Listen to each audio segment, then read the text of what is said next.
तो पहला तो आता है शरीर का तप।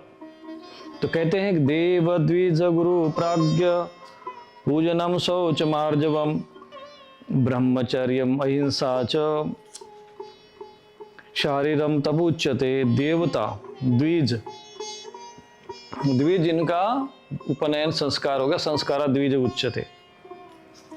और गुरु और प्राज्ञ, प्रज्ञावान यानी ज्ञानी जन विद्वान जो पुरुष होते हैं। यहाँ तो दो शब्द है, द्विज और प्राज्ञ और गुरु, ये तीन शब्द अलग अलग है ना। मंत्रे तीर्थे द्विजे देवज्ञे वैशजे गुरु यादृशी भावना यस्य सिद्धिर्भवति तादृशी।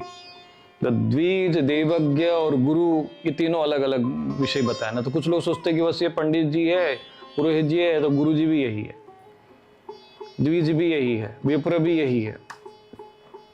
ये सारे अलग अलग विषय हैं, इनकी सबकी संज्ञा और इनके सब कर्म और धर्म इनके सबके अलग अलग भिन्न हैं।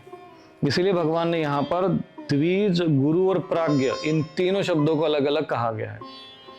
तो देवताओं का पूजन करना चाहिए, जो वास्तविक जिनको देवता है। तुम्हारे मनगढ़ंत देवता नहीं, कि जिसको तुमने बोल दिया वो देवता नहीं है। जो देवता है वो देवता है। कोई भी व्यक्ति अपना आंच का सिंदूर पोत दिया, बोले ये भी देवता है, बोले कौन से, तो ये बोले कि वो फलाने देवता है। किसी के गांव का नाम हो गया तो बोलेंगे ये हमारे वो देवता है, उस गांव का नाम लगा देंगे, बस हो गया देवता। जैसे अभी हमारे यहाँ कोई बलुआ, हमारे गांव का इधर का नाम है बलुआ, अब कोई यहाँ पे कोई रख दिया पिंडी विंडी सिंदूर उंदूर पोत दिया, बोले बलुआ देवता। अब हमारे बगल में का दूसरा कोई गांव है तो बोलेंगे ये सलुआ देवता। देवी का अगर मूर्ति बनी है बलुवेश्वरी देवी या सलुवेश्वरी देवी, बोले कौन है, ये दुर्गा जी के अवतार, ये कोई ये कौन है, बोले ये शिव जी के अवतार, ये भैरव जी के अवतार। तो आपको ये गांव गांव में ऐसे जो मनगढ़ंत जो प्रेत पिशाच के जो स्थान हैं जिनको देवता कहते हैं, ऐसे पूरे चारों तरफ मिलेंगे।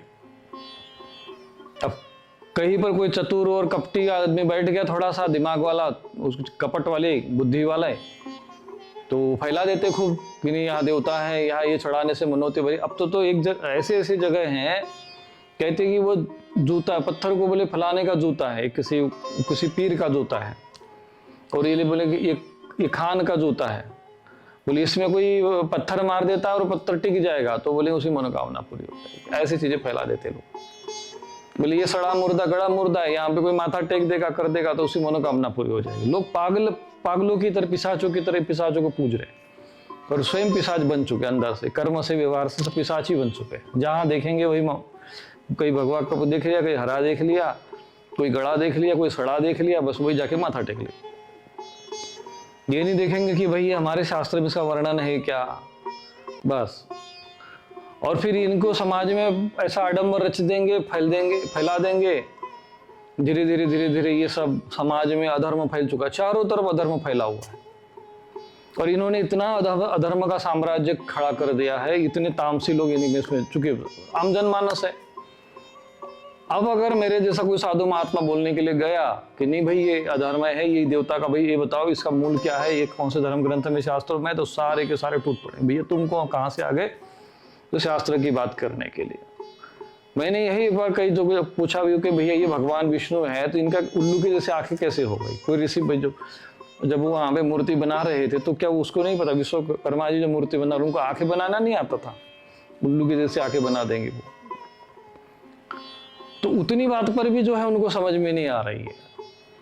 प्रमाण उपलब्ध है, सब कुछ है, फिर भी सुनना नहीं। इतने मूड बन चुके हैं कि आप इनको समझा नहीं सकते, इतनी दुर्गति में जा चुके। मरने के बाद प्रेत बनने की आवश्यकता नहीं उनको, जीते जी प्रेत है वो,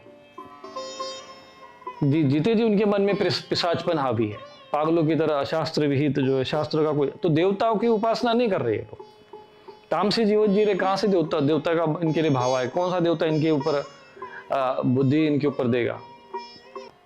तो जो देव है, जैसे हम लोग शास्त्रों में ऋषि मुनियों ने जिससे देवता माना गया है, जिनका मंत्र है, जिनका विनियोग है, जिनका न्यास है, जिनका ध्यान है, और ध्यान में उस देवता के स्वरूप का वर्णन होता है, और उसी अनुसार जो है हमको उनकी उपासना करनी चाहिए। तो देव द्विज गुरु प्राज्ञ, तो द्विज कहते हैं जिसने उपनयन संस्कार करके संस्कारा द्विज उच्चते, जब उसका उपनयन संस्कार हो गया, मंत्र दीक्षा ले लिया, किसी से मंत्र दीक्षा लिया हो और वो फिर बहुत मंत्र जप करता हो, साधना करता हो, उपासना करता हो, ऐसे व्यक्ति, और फिर उनके जीवन में आचरण में भी वो शुद्ध सात्विकता हो, उसके अंदर जप का जो है बल हो, तप हो, ऐसा व्यक्ति। और गुरु कहते हैं जो आपको अध्यात्म में ईश्वर की तरफ जो आपको ले जाना चाहता, ज्ञानति मिरांधस्य ज्ञानांजन शलाकया चक्षुरुन्मीलितं येन तस्मै श्री गुरुवे नमः, तो वो गुरु। और प्राज्ञ कहते हैं प्रज्ञावान पुरुष को, जैसे विद्वान हो, केवल ये नहीं कि बुद्धिवान नहीं, प्रज्ञावान शब्द आया है यहाँ पे, प्राज्ञ शब्द आया है। तो प्रज्ञा क्या अर्थ होता है? जो ज्ञान के मार्ग पर भगवान, आध्यात्मिक ज्ञान जिसके पास हो, आध्यात्मिक ज्ञान देने का, जिस पास उपदेश देने का सामर्थ्य हो, ऐसे व्यक्ति को प्राज्ञ कहते हैं। इनका पूजन करना ये तप है। अब आ गया ना तपस्या का मतलब, ये शारीरिक तप है। उन्हें कहीं गुरु जी को पूज रहे हैं, बोले तपस्या हो रही है। तपस्या कैसे होगी? बोले आप गुरु जी का पूजन करने का मतलब ये नहीं कि बस के पैरों पे बस उनको जो है जल चढ़ा दिया, फूल चढ़ा दिया, हो गया पूजन। पूजन का अर्थ होता है उनके दिए हुए आज्ञाओं का पालन करना, उनके उपदेश के अनुसार जीवन जीना, ये भी सब पूजन के अंतर्गत आता है। शौचम, और शुद्धता से रहना, कम से कम 3 समय स्नान करना इसको, और बाह्य रूप से आंतरिक रूप से शुद्ध रहना। आर्जवम, सरलता। ब्रह्मचर्य, ब्रह्मचर्य का अर्थ होता है कि जो हमारे अनावश्यक जो है व्यभिचार, मन को व्यभिचार कर्मों में न लगाना, ब्रह्मचर्य हो गया। और अहिंसा, और किसी ऐसे जो है ऐसे जीवों की जो हिंसा न करना जो हमारे धर्म के अनुकूल नहीं है, धर्म के अंतर्गत नहीं आता है। ये शारीरिक तप, शारीरम तप उच्चते, ये शारीरिक तप। अब शारीरिक तप क्या हो गया? देख लो भाई, तुम शरीर से तपस्या करना तो क्या करना है? भगवान ने ये नहीं कहा कि भाई जो साष्टांग दंडवत करते रहते हो, एक टांग पे खड़े रहते हैं, वो तपस्या वाले शरीर का तप है, वो तपस्या नहीं। तपस्या ये है जो शरीर से सेवा करना, गुरु की सेवा करना, देवताओं की उपासना करना, द्विज की सेवा करना, उपासना करना, प्राज्ञ पुरुषों की सेवा उपासना करना, पूजन करना। सोच रहने के लिए, जैसे आपको नहीं सोच मैं गुरु जी ठंड लग गई, सुबह कैसे नहा लेंगे, फिर रात को कैसे नहाएंगे, 2 बार 3 बार कैसे नहाएंगे? अरे नहा स्नान कर लो। क्यों? तपस्या है वो, ये शरीर का तप है। और आर्जम, सरल रहना और ब्रह्मचर्य का पालन करना, अहिंसक बनना, किसी प्रकार के जीवों की हत्या न करना, ये शारीरम तप माना गया है। अब उसके बाद आता है वाणी का तप। अनुद्वेग करम वाक्यम सत्यम प्रिय हितम च यत् स्वाध्याय अभ्यसनम चैवम वाङ्मयम तप उच्यते। अब कहते वाणी का तप। अब बताओ कि ये जितना तप बताया गया है ये किसके लिए है?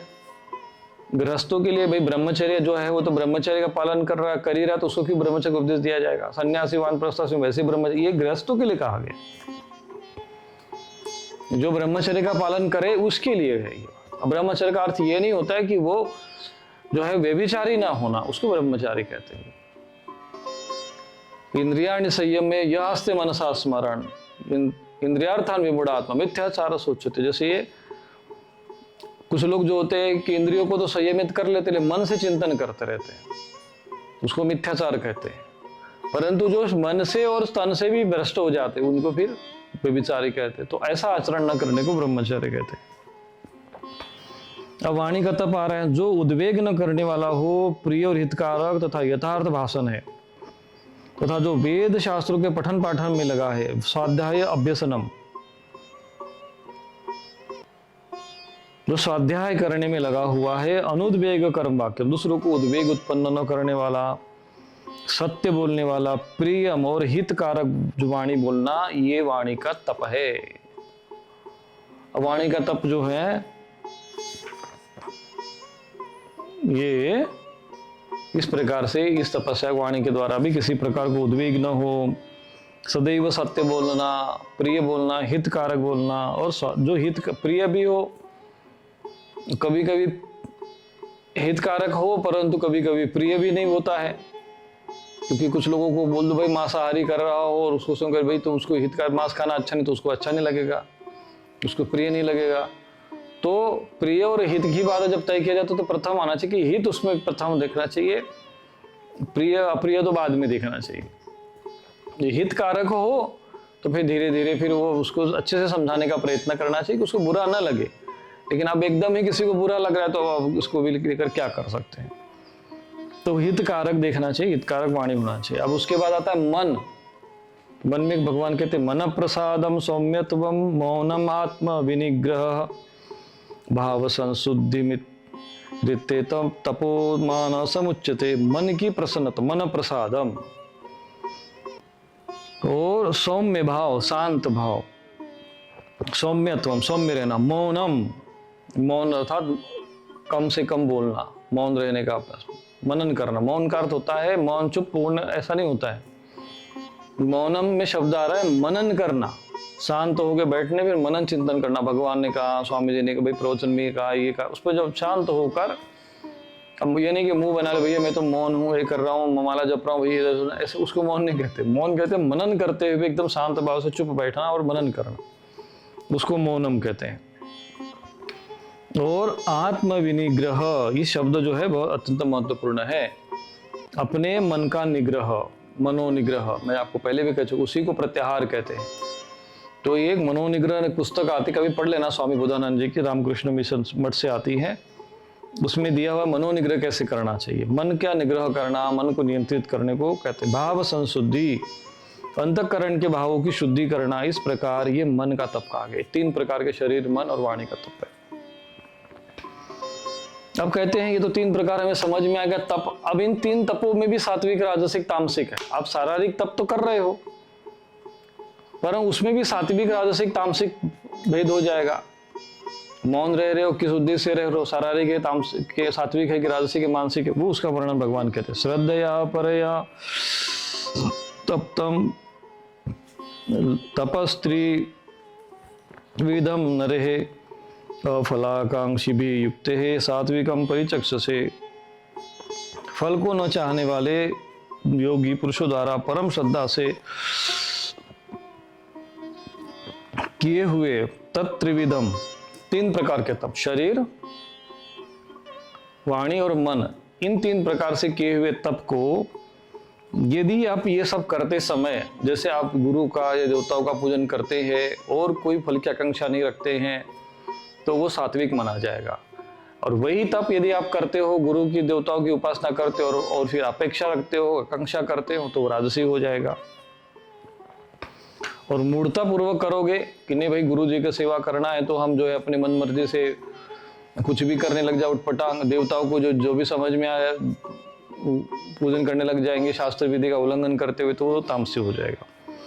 वही भगवान यहाँ समझा रहे हैं कि जो श्रद्धा से किए हुए और बिना किसी फल की आकांक्षा किए जाते हैं वो सात्विक होते हैं।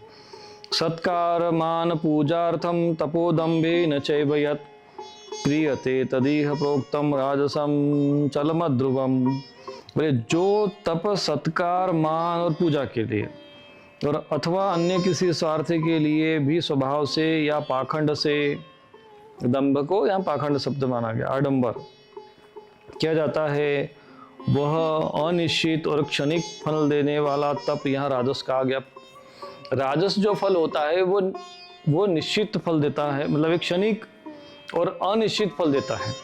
तो सात्विक जो फल होता है, सात्विक जो तप करोगे तो वो निश्चित फल दे, कल्याणकारी और ऊर्ध्व फल देने वाला होगा और शाश्वत फल देने वाला होगा। जब आप कहेंगे नहीं गुरुजी हम तो आकांक्षा नहीं किए तो बोले तो इसका कोई फल नहीं मिलेगा, हमको मिलेगा, वो शाश्वत फल मिलता है उसको। और तब वो तप जो है सात्विक होता है। तो ये 3 प्रकार के जो तप बताए कि जो ये भी 3 प्रकार के तप करते समय उसकी भावना कैसी है, देव द्विज गुरु प्राज्ञ पूजनम बताया गया, शौचम बताया गया, तो ये किस लिए कर रहा है वो, बोले निष्काम भाव से कर रहा है, नियत कर्म समझ के कर रहा है, कर्तव्य भाव से कर रहा है, तो वो सात्विक हो गया। बोले कि फिर ऐसा करेंगे कि सत्कार पूजा, सत्कार मान पूजार्थम। अब सत्कार जैसे मतलब हमें सम्मान के लिए मान मिल जाए, अपनी पूजा करवानी है, इस भाव से हमारा सम्मान हो। और दंभे न, पाखंड पूर्ण, दंभ पूर्वक, अहंकार पूर्वक, देखो हमने कितना बड़ा पूजन किया है, कितना बड़ा आडंबर किया, कितना बड़ा दिखावा है, कितना बड़ा बड़ा कार्य किया है, इस प्रकार से दंभ पूर्वक जो कार्य करता है। क्रियते तदिहम प्रोक्तम तामसम चलम ध्रुवम। और ये राजसम चलम ध्रुवम, ये राजसी है ना, ये जो है ज्यादा लंबे समय तक इसका फल नहीं होता है। मान सम्मान हो गया थोड़ा बहुत, उसके बाद कुछ लाभ मिल गया, हो गया काम खत्म। और जो सात्विक लोग होते हैं वो भले ही उनको कुछ दिखे नहीं, हम तो कर रहे भाई, हवन कर रहे, पूजन कर रहे हैं, हमें कुछ तो मिल ही नहीं रहा है। अरे भाई तुमको जो मिल रहा है वो तुम्हें को पता नहीं है, वो संचित होता है। इस जन्म के तुम्हारे जो प्रारब्ध कर्म है, पहले तो प्रारब्ध कर्म बन ही चुके हैं। पहले दिवस जैसे जो भी जो पहले प्रारब्ध बनता है, फिर उसके बाद शरीर बनता है। पहले रचे प्रारब्ध, पीछे दियो शरीर। तो प्रारब्ध के अनुसार जो तुम्हारा इस समय में जो बन गया, उसमें थोड़ा बहुत सुरक्षा और रक्षा इधर उधर से हो गई तो ठीक है। परंतु सोच लो कि नहीं, हम तो यज्ञ कर लिया, इतना पुण्य हो गया, अब हम तो राजा बन जाए, महाराजा बन जाए। तो ये जो अपेक्षाएं रखते हैं ये संभव नहीं है, क्योंकि कर्म का फल देने, कब देना है, कैसे देना है, ये डिपार्टमेंट भगवान के हाथ में है, हमारी सोच में या विचार में नहीं है। इसलिए निष्काम कर्म करने वाले को भी जो है कभी अपेक्षा नहीं करना। अपेक्षा तुमने सोचने लग गए तो फिर निष्कामता कहाँ रह गई? इसका मतलब ये कि तुम्हारे अंदर कामना भरी पड़ी है, राजसिक और तामसिक में चले जाओगे। और यदि मान लो कभी कामना किए और फल मिल भी गया तो समझ लेना कि भाई तुम्हारा काम हो गया। फिर जो तुमने किया कर्म उसका तुमको फल मिल गया, जय राम जी की। अब तुम सोचोगे नहीं हम स्वर्ग में भी हमको कल्याण हो जाए, तो वो फिर वहां मामला गड़बड़ हो जाएगा। अब तामसी लोग क्या करते रहते हैं? मूढ़ ग्राहेणात्मनो यत् पीडया क्रियते तपः परस्योत्पादनार्थम या तत्तामसम उदाहृतम।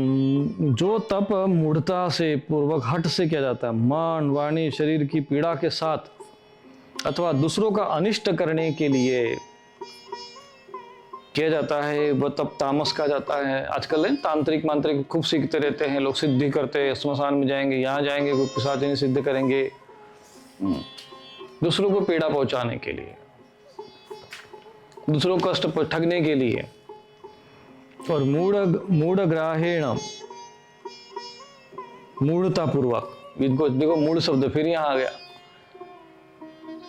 कुछ सुनना नहीं, किसी की समझना नहीं, शास्त्र की बात नहीं सुनना है, कोई संत महापुरुष ज्ञानी की बात करे, नहीं नहीं नहीं नहीं, हमको नहीं, हम नहीं जानते ये सब चीजें, हम नहीं समझते, वो जो हम है ठीक है बोलते, इसको मूढ़ लोग कहते हैं, मूढ़ ग्राहेणम। और आत्मनो यत् पीड़या, जिससे आत्मा को पीड़ा मिलती हो, कष्ट पहुंचता है, शरीर को, मन को पीड़ा पहुंचती है, शरीर को भी इसमें आत्मनो पीड़ा, तो यहाँ पे शरीर को पीड़ा के साथ, जैसे खूब पीड़ा पहुंचा रहे, खूब जा रहे, पैदल जा रहे तो कि साष्टांग दंडवत कर रहे, लग रहा है कि खूब तपस्या चल रही है इनकी। ये सब मूढ़ लोगों को गिनती है इनकी। शास्त्र में ये सब तपस्या करने का विधान नहीं है, और कोई गुरु महात्मा संत आचार्य नहीं बताएगा ये सब लोग, ये सब अपनी मनमर्जी, मूढ़ता पूर्वक। अच्छा वो जा रहा है क्या डंडा लेके, तो हम जा रहे डंडा लेके, वो जा रहा है पैदल तो हम जा रहे लोटांगन करके। उसने कितना लगाया था, फिर देखा देखी में मूढ़ लोग होते, उन बुद्धि तो है नहीं, विवेक बुद्धि, सुनना नहीं शास्त्र की बात। अच्छा उसने इतना किया, अब हम और करते हैं ऐसी परिक्रमा। मूढ़ लोग देखा देखे में, एक ने देखा झंडा चल दिया तो सब लेके चले, भैया हम भी चलते साथ में। तो मूढ़ लोग होते हैं। और जिससे शरीर को, आत्मा को, यत् पीड़या, आत्मनो यत् पीड़या, यानी आत्मा को जो पीड़ा पहुंचाते, ये खुद को ही कष्ट पहुंचाते रहते हैं, घोर कष्ट देंगे। कुछ लोग तो अपना कांटे पे सो जाएंगे, कुछ लोग तो बोलेंगे अरे देखो कितना सिद्ध योगी महाराज। अरे ये मूढ़ लोग है, सिद्ध योगी नहीं है। जो सरल शांत होकर अपना ध्यान करता है, मनन करते ईश्वर का चिंतन करता है, वो योगी है। अपने आप में मस्त रहे, ईश्वर का चिंतन मनन करे, वो योगी है। ये बाहर के जो जितने भी प्रदर्शन आडंबर है, इनमें मत उलझो। तो एक हाथ खड़ा कर दिया, कोई एक पैर पे खड़ा है, कोई खड़े सो रही है, तो कोई फिर अड़े सो रही है। इस शरीर को भगवान कहते हैं ये सब तामसी तप है, क्योंकि उससे आत्मा को पीड़ा पहुंचती, कष्ट पहुंचता है। अब तुम कहोगे नहीं व्रत करते बोले गुरु जी उसमें भी हमको पीड़ा पहुंचती है। बोले वो व्रत को जो पीड़ा पहुंचती है व्रत में समय में, तो भगवान भी कहते, ऐसा नहीं कहते कि 2-2 3 दिन भूखे मरो। अब 15 दिन में एक दिन तो एकादशी करना है और एक दिन नहीं खाओगे तो क्या दिक्कत आ जाएगा। तो वो व्रत की दृष्टि से करते हैं और उसी से शरीर को लाभ मिलता है। फिर भगवान कहते अच्छा ठीक है नहीं रह सकते हो तो तुम्हारे लिए एक भुक्त रहो भाई, इतना तो तुम रह ही सकते हो। बोले नहीं होगे तो दूध पी लो, फल खा लो। नहीं गुरुजी जब तक हमको वो सिंगाड़े के आटे का हलवा नहीं बनेगा मिलेगा, कुट्टू के आटे की रोटी नहीं खाएंगे, सामा के चावल की खिचड़ी नहीं खाएंगे, साबूदाने की खिचड़ी नहीं खाएंगे, वो नमकीन नहीं खाएंगे फलाहार वाली, 1 दर्जन केला नहीं मिलेगा, तब तक तो हमारा बोले कि पेट भरता ही नहीं है। और जितना जो सामान्य दिन में नहीं खाते हैं उससे दुगना जो है व्रत के दिन खाएंगे, बोले अब हमारा व्रत हो गया ठीक। तो ये सब लोग कौन है? ये सब मूढ़ लोग हैं। भाई जो नियम बना है उसके अनुसार उतना है ना, पीड़ित करना कष्ट पूर्वक नहीं, ये मन के निग्रह में आता है, क्योंकि उससे शरीर को हानि नहीं पहुंच रही है। लंघनम परम औषधम, व्रत रख रहे हो आपके शरीर को शुद्ध लाभ मिल रहा है उससे। अब एक पैर पर टांग को खड़े हो जाओगे तो दूसरा पैर खराब हो जाएगा, शरीर नुकसान हो गया। एक हाथ ऊपर कर दे वो सड़ जाएगा हाथ, दूसरा का बिगड़ जाएगा, पूरा शरीर स्वास्थ्य बिगड़ दिया। तो ये आत्मा को पीड़ा पहुंचाने वाला तप जो है वो तामस है।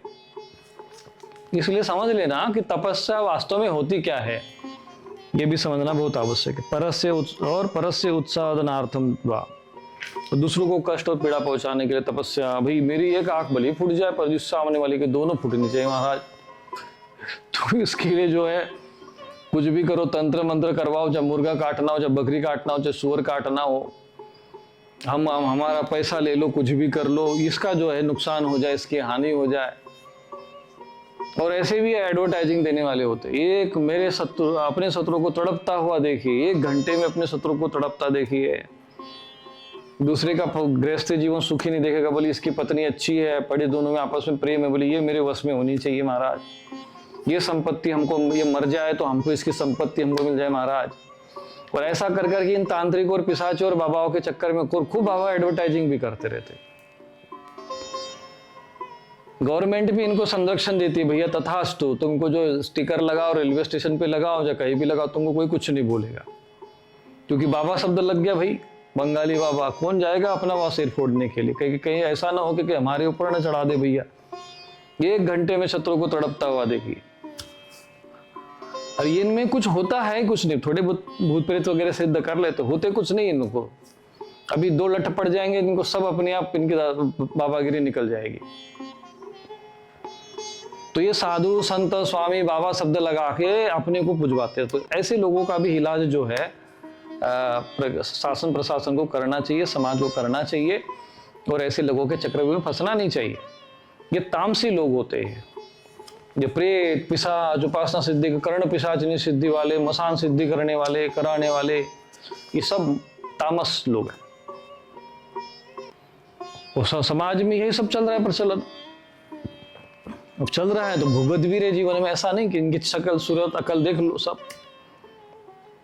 अब एक महिला ने जो अपने पति को ही मार दिया, मार के जो उसको नीले ड्रम में डाल दिया। अब पता चला कि किसके चक्कर में किया, तो ऐसा वो पिशाच जैसा दिखने वाला शैतान का उपासक, उसके चक्कर में उसने इतने सात्विक जो सज्जन पति को ही मार डाला, पिशाचिनी बन गई। तो ऐसे भी घटनाएं समाज में घट रही है, और इस पर किसी कोई कानून नहीं, कोई नियम नहीं, कोई संयम नहीं, कुछ नहीं। शासन प्रशासन को इनका भी ध्यान देना चाहिए और समाज को इन सब चीजों से जागरूक होना चाहिए। ये सब मूढ़ लोग हैं, तामसी है, दुर्गति को जाने वाले लोग हैं, और ये तपस्वी नहीं है। भगवान अब तो यहाँ पर यज्ञ का बात किए, तप का बात किए, अब दान। यज्ञ दान तपक कर्म न त्याज्यम कार्य। यज्ञ दान और तप, अब तुम लोग समझ में तो आ ही गया होगा तपस्या का अर्थ क्या होता है। भगवान किसके लिए तपस्या का बात बता रहे? भाई गुरु की पूजा करना ये भी तपस्या है, देवताओं की पूजा करना तपस्या है। तो ये किसके लिए है भाई? ये गृहस्थ व्यक्ति के लिए तो है, सभी व्यक्ति के लिए।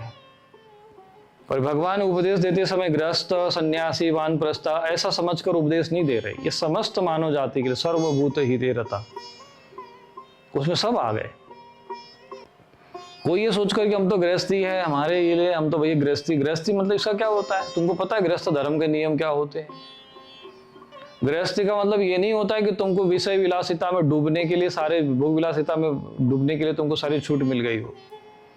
इसका अर्थ गृहस्थ आश्रम, गृहस्थ भी एक आश्रम व्यवस्था है, उसके भी नियम है, सिद्धांत है, उनके लिए भी पंचमहायज्ञ है, उनके लिए भी ब्रह्मचर्य का नियम है, उनके लिए भी यज्ञ, दान, तपस आदि सब कर्म उन्हीं के लिए तो है।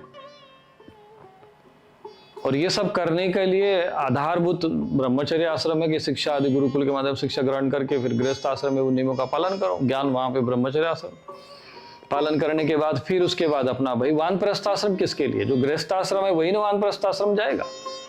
अगली सीढ़ी तो गृहस्थ आश्रम के बाद ही तो वानप्रस्थ आश्रम वालों के लिए है।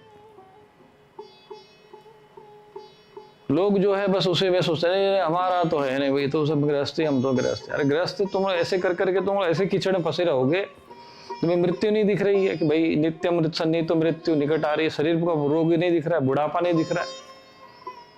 पहले राजा महाराजा इतना बड़ा राजपाट होता है, बाल सफेद हो गए तुरंत ही अपना भैया जो लो तुम मुकुट पकड़ो, लड़कों को हम जा रहे तपस्या करने के लिए। तो एक बाल भी अगर श्वेत दिख जाता था तो उतने में ही वो समझ जाते थे। और यहाँ पे जो है वो हाथ पैर कांप रहे फिर भी जो लटके पड़े उसे भी। थोड़ा विवेक बुद्धि रखना चाहिए। और कम से कम कुछ नहीं है तो अंतकाल तो अपना ठीक ठाक कर लो। अंतकाल में भी तो कम से कम भगवान का स्मरण हो, ऐसे स्थान पे रहो, ऐसे वातावरण में रहो, ऐसे कर्म करो। भगवान कहते अंतकाल में भी अगर तुम्हारे पास अगर मेरा स्मरण करते हो शरीर छोड़ दोगे तब भी तुम्हारा कल्याण हो जाए। वो अंतकाल में भी उसी कीचड़ में फंसे रहना चाहते हो। अब बुढ़ापे में क्या भूख भोगोगे बताओ? अब भोग के लिए शरीर रह गया है क्या? शरीर ही में नहीं रह गया। तुम कुछ खाओगे तो वो भी नहीं पच पाएगा। वो शरीर बना ही तो उसी का बस इसीलिए वानप्रस्थ आश्रम। अपना भजन करो, भगवान का शरीर छूटेगा बस ठीक है, छूटेगा तो छूटेगा। भगवान का स्मरण करते हुए छूटना चाहिए। कोई प्रक्रिया है, वृद्धावस्था आ गई है, बाल श्वेत हो गए, शरीर कमजोर हो गया तो समझ लो कि लक्षण है आगे के, अगली स्टेज मृत्यु है। तो होने तो क्या दिक्कत है, स्टेज आएगी तो बस उस समय में भगवान का धाम, नया शरीर भगवान से छूट जाएगा, नया शरीर मिल जाएगा, नहीं तो फिर भगवान के धाम में जाएंगे। उस प्रक्रिया से क्या भागना। तवे पे जब रोटी रखी है तो वो तो पकेगी या तो जलेगी। तो भाई वो तो जो प्रक्रिया है ना, जो प्रक्रिया होने दो। इतना साहस और विवेक आदमी के अंदर होना चाहिए। और इस प्रकार से यदि वो जीवन जिएगा तो उसका जीवन अंतकाल में भी, वृद्धावस्था भी उसकी सुखमय हो सकती है, कल्याणमय हो सकती है। अन्यथा ऐसे ही जो है संसार रूपी कीचड़ में ऐसे फंसकर जीवन नष्ट हो जाता है।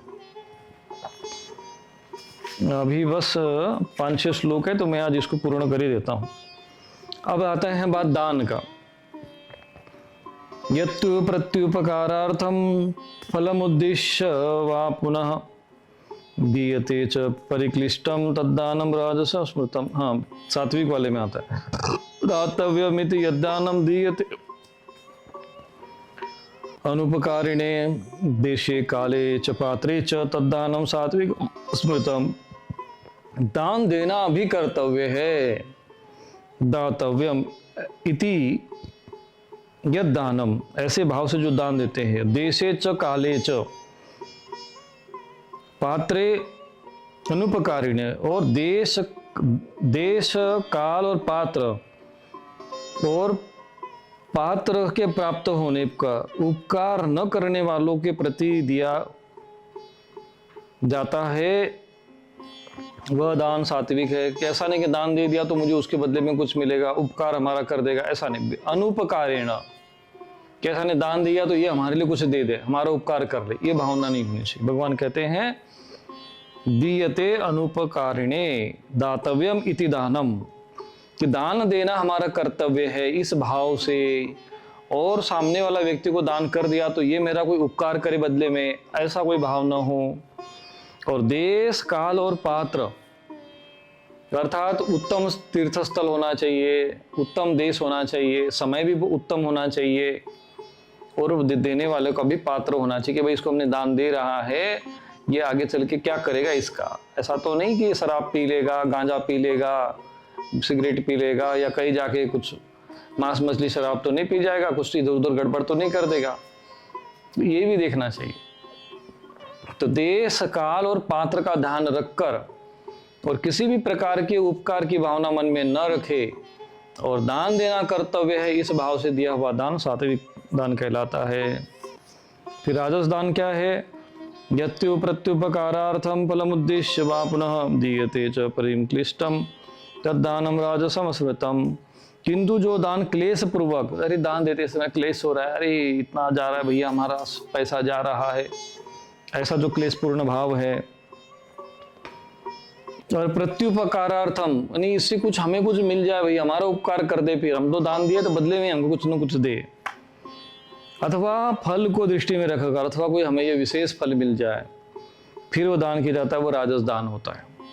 और अधिकांश राजस ही दान करते हैं। सात्विक दान वाले बस दान कर दिया, बात खत्म। आपको पता होना चाहिए कि ये दान कहाँ जा रहा है। भाई कोई सज्जन है, संत है, जैसे हमने कई लोगों को कहा भाई 300 रुपये दान कर दो, हमने कहा था तुम्हारा दान जो है तुमको वापस मिलेगा, आज ज्ञान के रूप में तुमको वापस कर रहे हैं। विभिन्न प्रकार की जो चीज़ें, जो आज सेवाएं आपको सहज उपलब्ध करा रहे हैं, यज्ञ भस्म है या दिव्य जो आध्यात्मिक शुभ सिंचनम जैसे है, रुद्राक्ष कवच है, ये भी आपको सहज में उपलब्ध करा रहे, क्योंकि ये सब बनाने के लिए, सिस्टम बनाने के लिए थोड़ा एक बेसिक चीजें तो चाहिए थी। अब गौशाला भी बन रही है, गाँव की सेवा भी होगी, साधकों के लिए आवास है, व्यवस्था है, कभी कुछ श्रद्धालु आते हैं उनके रहने खाने पीने के लिए शौचालय आदि सारा व्यवस्था है, फिर उनका रिनोवेशन करना पड़ता रहता बीच बीच में, उनकी व्यवस्था मेंटेनेंस है, सारा जो है दान से, दक्षिणा से, इसी से चलता है, धर्म कर्म होता है। तो जो सहज में, जो कुछ लोगों ने फिर सहज भाव से दान देना आरंभ कर दिया, अभी चलो 10 रुपये प्रतिदिन के हिसाब से हमने गिनती लगाते, कोई ज्यादा ही नहीं था, कि देने वाले को कोई खास कष्ट नहीं है, लेने वाले को भाई हमारा काम चल जा रहा है, कई लोगों का भला हो रहा है उसमें। तो ये सारा जो भाव है, छोटा सा भी कार्य जो आप देते, पुण्य कर्म करते हो, ये भी आपके, जैसे आपने कोई एक वृक्ष ही लगा दिया, अब पता चला ये वृक्ष लगा दिया, बोले कुछ दान नहीं हुआ, बोले दान क्या है, कुछ नहीं है, चलो ठीक है लगा दे पेड़। पता चला कोई भूखा प्यासा आदमी आया, उसने कुछ उसका फल खा लिया, एक के लिए उसकी कोई लकड़ी चली गई, किसी को जो है वो थका हुआ आदमी आया गर्मी से और वहाँ जाकर आ गया, वहाँ पे छाया के रूप में उसको मिल गया, तो सारा पुण्य फल किसको मिला? दान तो दिया तुमने 500 रुपये का, काम किया तुमने 500 करोड़ का, भाई उसका जीवन बच गया, थका हुआ आदमी। इस तरीके से पुण्य कर्म करना चाहिए। तो उपकार का भावना मन में मत रखो, लेकिन जो सामान्य जो दान भी है उसको इस भाव से करना चाहिए कि अगर हमें धन मिला है, अगर हमने 10,000 कमाया है, तो भाई हम 100 रुपये, 200 रुपये, 500 रुपये दान तो कर सकते हैं। 10,000 कमाने वाला व्यक्ति 500 रुपये, तो भाई तो उसमें हमने कहा कि 500 भी नहीं, 300 रुपये दान कर दो। अब दिखने में तो 300 रुपये, लेकिन हम उसका क्या करने जा रहे हैं? कई ऐसे सेवाएं कार्य जो धीरे धीरे धीरे अभी सामने आ रही है, योजनाएं बन रही है। तो आपके दिए हुए दान का ही प्रयोग हम कर रहे हैं। यज्ञ में अखंड यज्ञ अग्नि जलती रहती है। अब यहाँ कई लोगों के हित में, समाज और राष्ट्र के हित में यज्ञ भी हो रहे हैं, अभी वर्तमान में चल ही रहा है।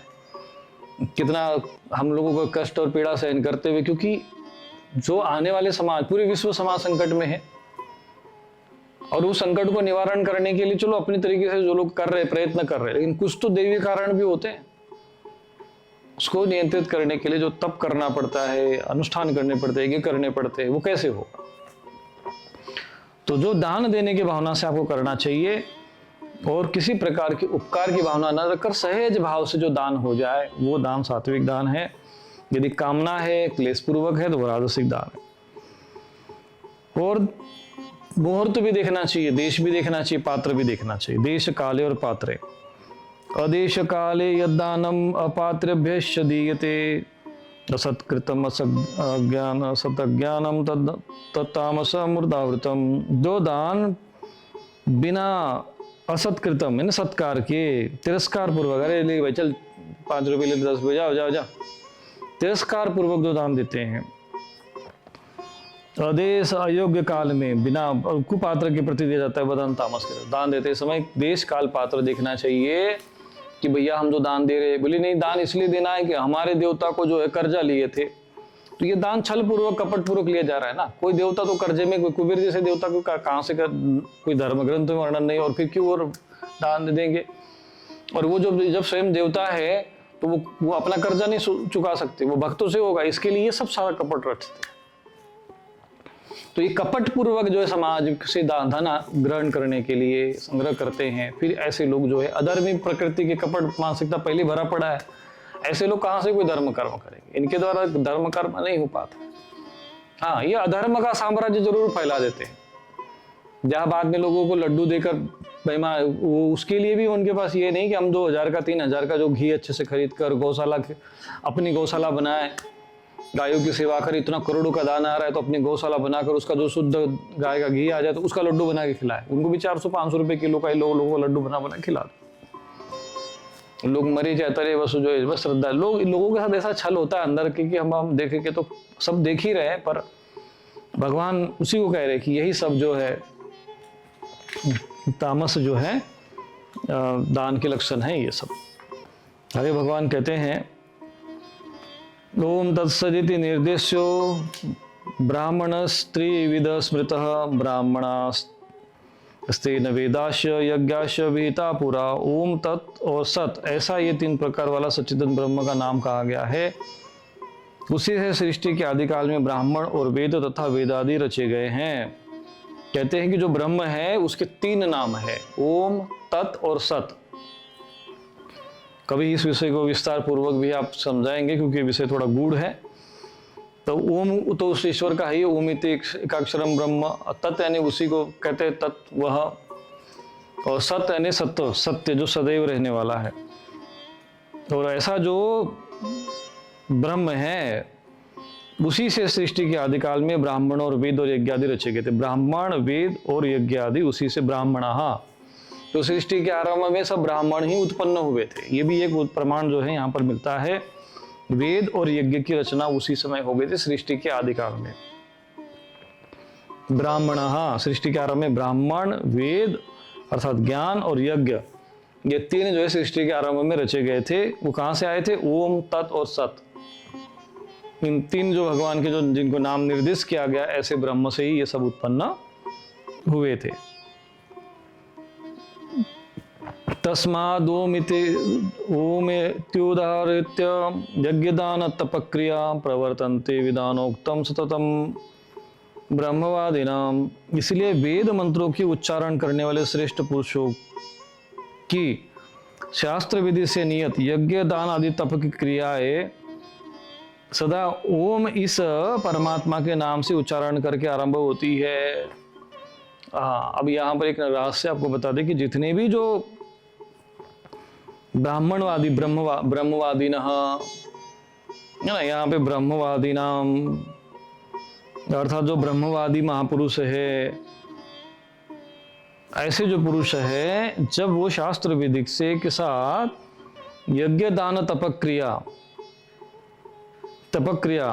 प्रवर्तन्ते विधानोक्ता सततम ब्रह्मवादिनम, तब ओम इस परमात्मा के उच्चारण के साथ आरंभ करते हैं। आपने देखा होगा कोई भी अगर कुछ शुभ कार्य करना हो, वेद कर्म शुभ कार्य करना हो, तो ओम से आरंभ कर देंगे। और फिर कुछ लोगों ने अब तो हरिओम लगा दिया, पर पहले ओम से शुरू आरंभ हुआ करता था सारा कार्य।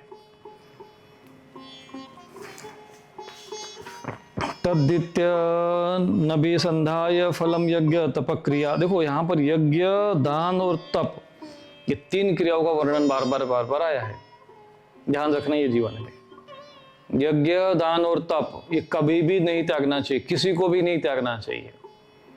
और जो त्यागते हैं वो फिर धीरे धीरे अपने धर्म से कर्म से भ्रष्ट होकर दुर्गति को प्राप्त होते।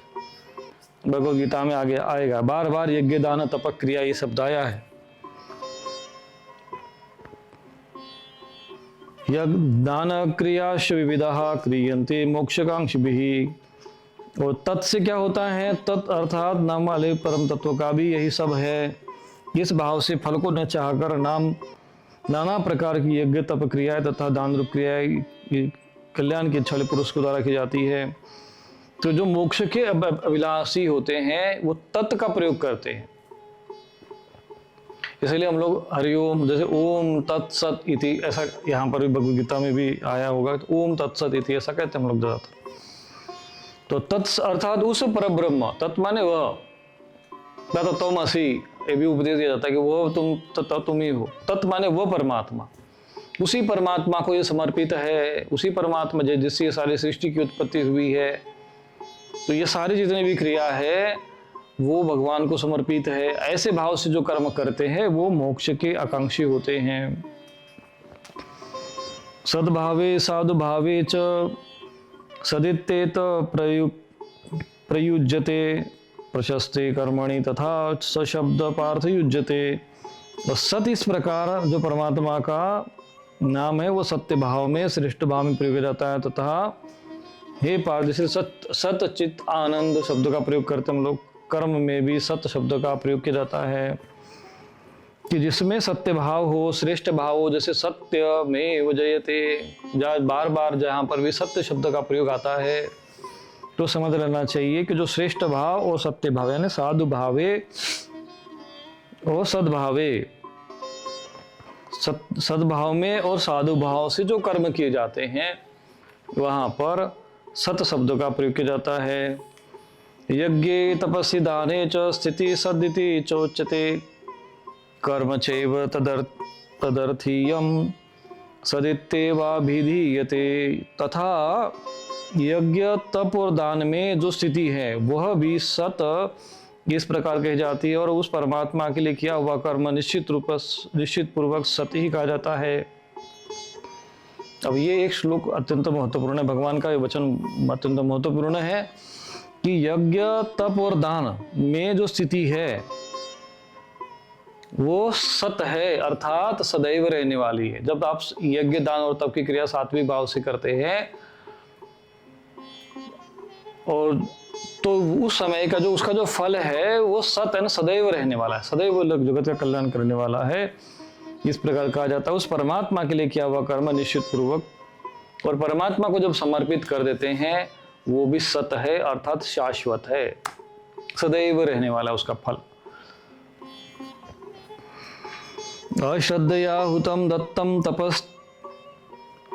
तप्तम कृतम च यत् असदित्यच्यते पार्थ न च तत्प्रेत्यम नो इह। अर्जुन, बिना श्रद्धा के किया हुआ हवन, हुतम दिया हुआ दान एवं किया हुआ तपा हुआ तप और जो कुछ भी किया हुआ शुभ कर्म है वह समस्त असद इस प्रकार से कहा जाता है।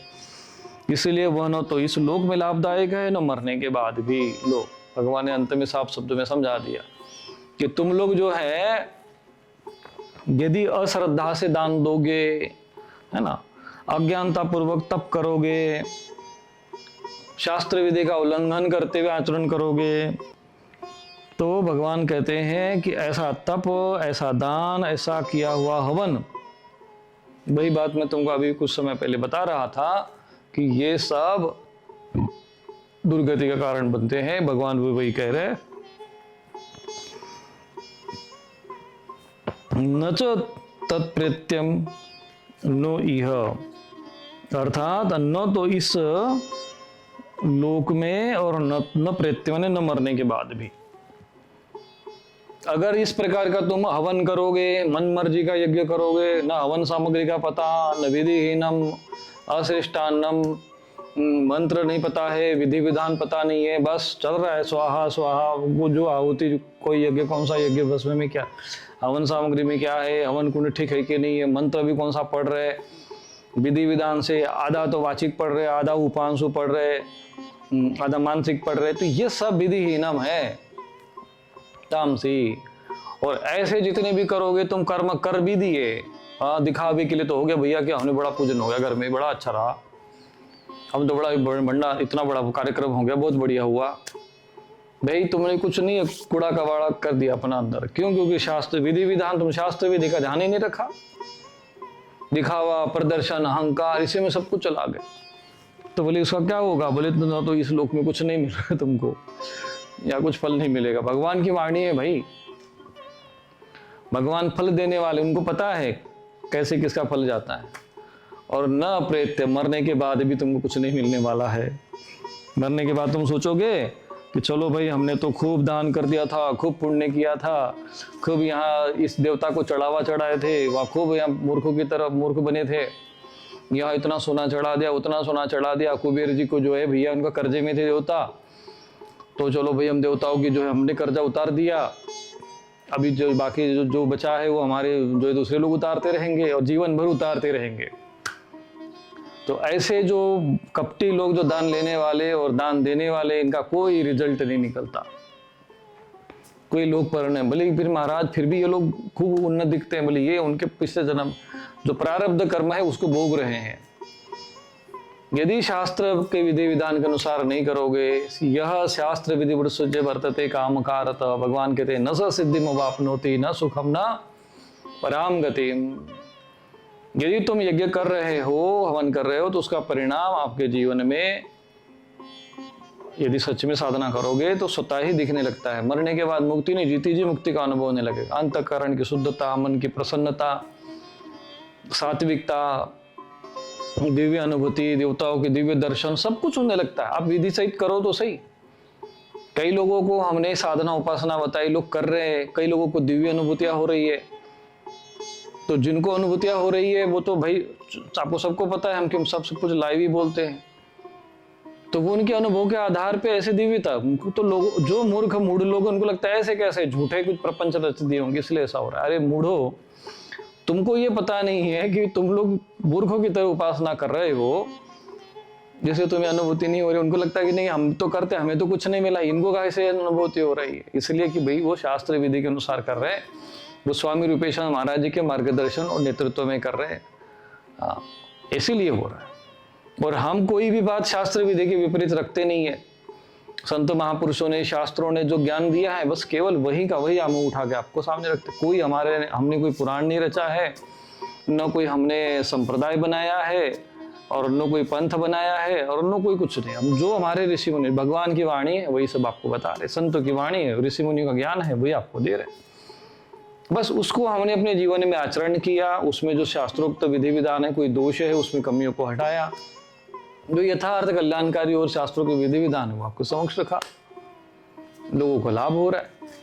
जब सीधे मार्ग पे चल रहे हो तुम्हें तो परिणाम शुभ ही आएगा, तो उनके जीवन में लाभ होता है। बाकी जो कुत्सित लोग होते हैं, कुटिल आचरण करते रहते, कपटपूर्ण आचरण करते, उनको फिर कुछ नहीं मिलता है।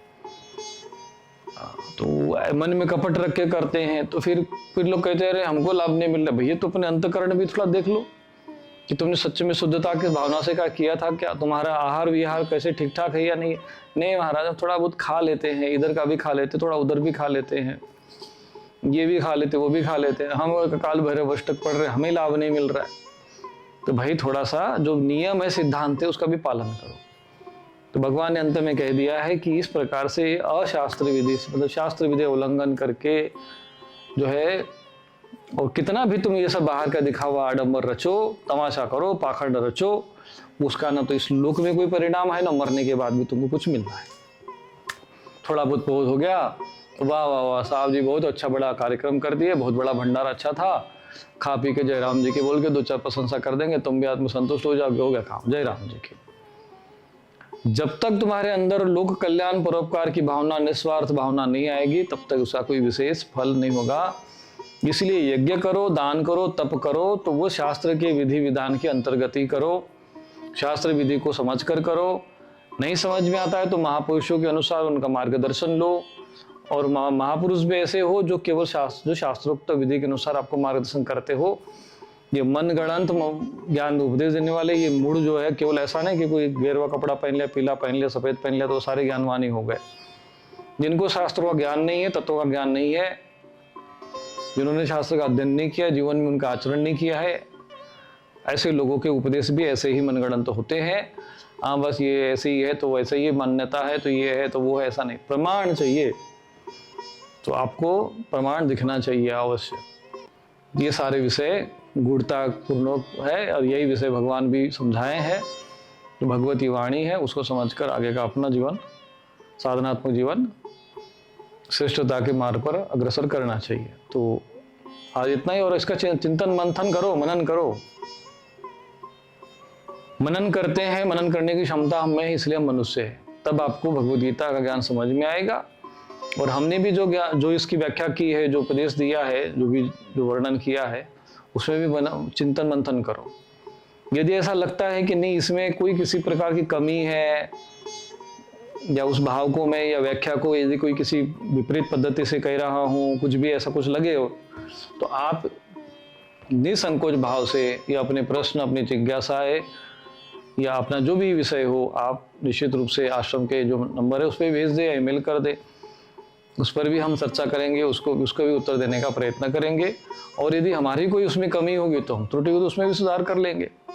हम ये चाहते हैं कि जो शास्त्रोक्त तो सत्य है, जो भगवान ने जैसा कहा है, शंकराचार्य जी जैसे महापुरुषों ने जैसा वर्णन किया है, जिस शास्त्र के द्वारा, जिस विधि विधान के द्वारा लोगों का भला हो सकता है, वो विधि विधान समाज के समक्ष आ जाए, उसके अनुसार समाज आचरण करे और लोगों का कल्याण हो। बस यही हमारा उद्देश्य है। तो आज इतना ही। नारायण नारायण। क्या आपकी समस्याओं का समाधान नहीं मिल रहा? स्वामी रूपेश्वरानंद आश्रम में पितृदोष निवारण, काल सर्प दोष शांति, नारायण बलि पूजन, महायज्ञ, जन्म कुंडली विश्लेषण, अभिमंत्रित रक्षा कवच तथा सिद्ध यंत्र जैसे श्री यंत्र, कुबेर यंत्र उपलब्ध हैं। साथ ही नकारात्मकता, शामक स्प्रे, मंत्र सिद्ध यज्ञ भस्म और दैवीय रक्षा कवच भी प्राप्त करें। अभी कॉल करें और सेवा हेतु दान करें।